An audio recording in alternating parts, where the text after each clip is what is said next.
Welcome back to another technical deep dive here in the debug zone. Today we're tackling a big question and breaking it down with insights from other users. Hopefully this clears up some misconceptions and helps you get the answer you need. So buckle up, stay a little curious, and let's jump right in.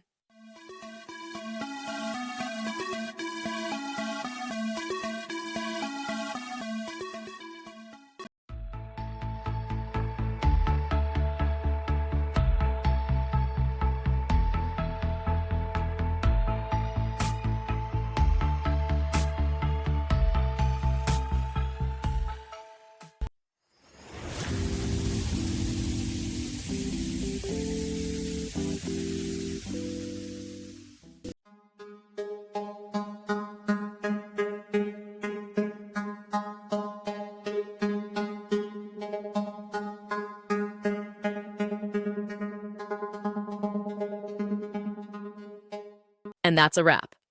I hope you found the answer you were looking for.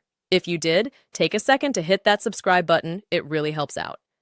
And let me know in the comments which solution worked best for you.